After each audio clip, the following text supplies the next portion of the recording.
할렐루야. 우리 주님을 찬양합니다. 주님의 거룩하신 이름이 우리 삶 가운데 온전히 증거될 것입니다. 우리의 가정 가운데, 또한 학업 가운데, 직장과 사업터 가운데 하나님의 생명의 빛이 충만하게 임하길 예수 그리스도로 축원드립니다. 9월 13일 월요일 아침 예배 성삼위 하나님께 올려드립니다. 우리 다 함께 사도신경으로 신앙을 고백하며 이 아침을 시작하기 원합니다. 전능하사 천지를 만드신 하나님 아버지를 내가 믿사오며 그 외아들 우리 주 예수 그리스도를 믿사오니 이는 성령으로 잉태하사 동정녀 마리아에게 나시고 본디오 빌라도에게 고난을 받으사 십자가에 못 박혀 죽으시고 장사한 지 사흘 만에 죽은 자 가운데서 다시 살아나시며 하늘에 오르사 전능하신 하나님 우편에 앉아 계시다가 저리로서 산 자와 죽은 자를 심판하러 오시리라. 성령을 믿사오며 거룩한 공예와 성도가 서로 교통하는 것과 죄를 사하여 주신 것과 몸이 다시 사는 것과 영원히 사는 것을 믿사옵나이다. 아멘.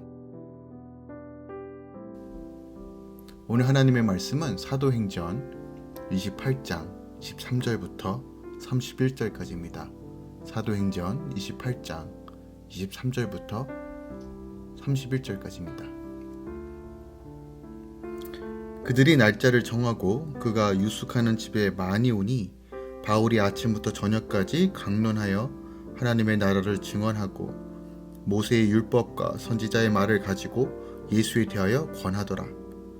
그 말을 믿는 사람도 믿고 믿지 아니하는 사람도 있어 서로 맞지 아니하여 흩어질 때에 바울이 한 말로 이르되 성령이 선지자 이사야를 통하여 너희 조상들에게 말씀하신 것이 옳도다.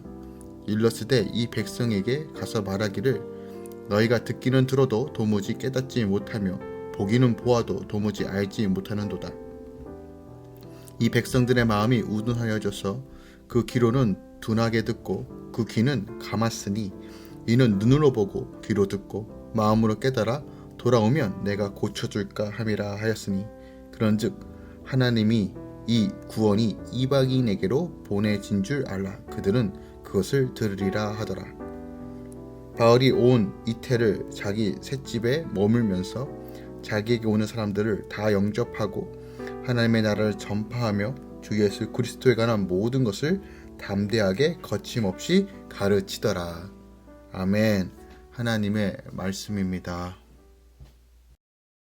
본문은 아주 넓게는 복음이 예루살렘과 온 유대와 사마리아와 땅끝까지 이르는 과정을 보여주는 사도행전의 대단원에 해당하는 부분입니다. 그리고 넓게는 복음이 아시아와 유럽 그리고 로마까지 전파되는 과정을 이방인의 사도로 세움받은 바울의 사역을 중심으로 보도하고 있는 사도행전 13장부터 28장까지의 이제 종결 부분입니다. 또 좁게는 바울의 로마 여행과 사역에 대하여 보도하고 있는 27장과 28장의 종결 부분입니다.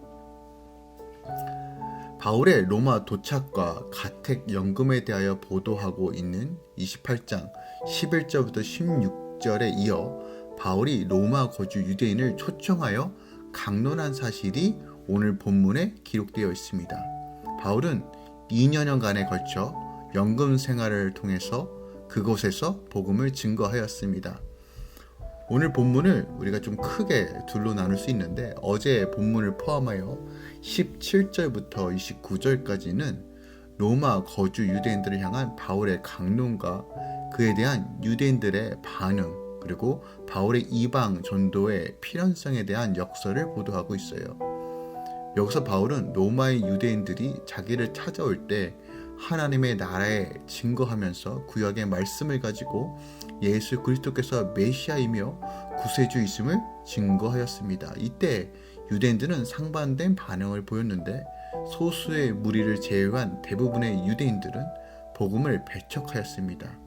그래서 바울은 이사야 선지자의 말씀 이사야 6장 9절부터 10절을 인용하여 구원의 은혜가 복음을 배척하는 유대인들로 인해 이방인에게 넘어갔음을 증거하며 이방 선교의 필연성을 선포하고 있는 것이에요. 바울이 인용한 이사야 선지자의 말씀은 예수 그리스도께서도 복음을 배척하는 유대인들의 완악함을 책망하기 위하여 여러 번 사용하셨는데, 이것은 이방인의 구원이 하나님의 뜻임을 분명하게 보여주고 있는 대목이에요. 그리고 후반절인 30절부터 31절은 예수 그리스도의 성육신에서 그의 죽음과 부활 및 승천까지의 사실을 기록한 누가복음과 그 후편으로 예수 그리스도의 승천에서부터 복음이 땅끝까지 이어지는 과정을 보여준 사도행전의 대단원의 막을 내리는 결론에 해당하는 부분입니다. 그러니까 바울이 로마의 셋집에 계속하여 거하면서 복음을 전하는 일에 전념한 사실을 보도하고 있어요. 누가는 바울의 로마 감옥 생활이나 그 이후의 생애를 언급하지 않고 단지 바울이 2년간에 걸쳐 셋집에서 복음을 전했다는 사실과 아무도 복음 증거를 금하는 사람이 없었다는 말로 본서를 마무리 짓고 있습니다. 따라서 본서는 복음서나 서신서들과 달리 결론을 맺고 있지 않으며 바울의 선교 행적도 미완성의 형태로 마감하고 있어요. 왜 그럴까요? 그 이유는 이 본서의 기록 목적이 사도 바울의 전기를 소개하는 데 있는 것이 아니라 복음을 땅끝까지 전하시는 성령의 사역을 소개하고 있기 때문에 그래요. 그러니까 누가는요, 예루살렘에서 시작된 복음 증거 사역이 제국의 중심인 노마에까지 이루어져가는 과정을 기록함으로써 본서의 기록 목적을 완수한 것입니다. 누가는 이를 통해 예루살렘에서 시작된 복음 전파가 이젠 세계의 중심지인 노마에서로부터 온 세계로 퍼져나가는 새로운 선교의 서막이 올랐음을 강력하게 선포하고 있는 것이에요. 한편 본서에서는 로마에 도착한 이후 바울의 행적에 대하여 2년 동안 로마의 셋집에서 복음을 전했다고만 간단하게 소개되어 있으나 다른 서신서들을 통해 여러 사실을 알 수 있습니다. AD 61년경에 로마에 도착한 바울은 약 2년 동안 셋집에서 연금 생활을 하면서 비교적 자유로이 복음을 전파하였습니다. 이때 소위 옥중 서신이라고 불려지는 에베소서, 빌립보서, 골로새서, 빌레몬서 등의 서신서를 기록하였으며, 이때 디모데와 두기고와 에바브로디도가 유일어차 방문하였습니다. 그 후 삭반된 바울은 예베소와 마게도냐, 드로아, 그레데, 니고볼리 등으로 전도 여행을 하면서 복음을 증거하였습니다. 이것이 서신서 곳곳에 기록되어 있어요. 그리고 전승에 의하면 바울은 서바나까지 이르러 복음을 증거하다가 AD 67년경에 재차 투옥되어 네로 황제에 의해 순교당했다라고 알려져 있습니다.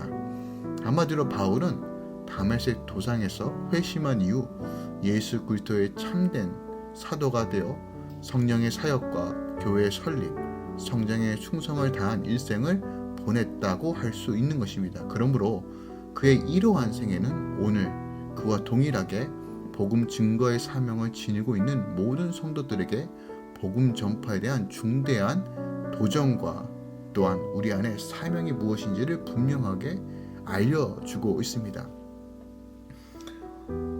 오늘 우리가 좀 주목해야 될 말씀은 31절 말씀입니다.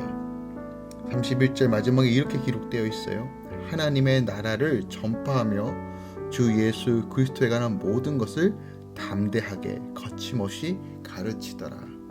여러분 기억하십니까? 사도행전 1장의 시작이 무엇으로 시작합니까? 예수님께서 승천하시기 전 제자들에게 40일 동안 하나님의 나라에 대한 일에 대해서 가르치셨다라고 기록되어 있어요. 즉 사도행전의 역사는, 교회의 역사는 하나님의 나라에 대한 증거와 예수 그리스도의 복음이 어떻게 확장되는지를 보여주고 있는 책이라는 거예요. 그리고 이제 28장을 넘어 우리가 지금 쓰고 있는 사도행전 29장 어떤 내용이어야 할까요? 하나님 나라에 대한 증거, 복음에 대한 증거에 대한 내용으로서 가득 채워야 할 것입니다. 2000년 전에 예수님께서 오셨고 이 땅 가운데 하나님 나라를 선포하셨습니다. 교회는, 성도는 이 사명을 감당하는 자들입니다. 우리가 구원에서 머무는 삶이 아니라 구원을 넘어 구원받은 자녀의 사명과 부르심은 바로 이 하나님 나라에 있습니다. 여러분 사람에게 다시 한번 도전을 주길 원합니다. 하나님의 빛이 우리의 가정과 우리 직장과 사업터 가운데 증거되고 보여지고 드러났을 때, 그리고 하나님 나라가 온전히 세워졌을 때 사람들은 여호와 하나님, 만왕의 왕 되신 우리 아버지의 이름이 거룩해지는 것을 볼 것입니다. 사도행전의 역사가 하나님의 나라와 예수 그리스도의 복음에 대한 것이었다면 지금도 마찬가지 우리는 주님 오시는 그날까지 이 부르심 가운데 나아가야 합니다.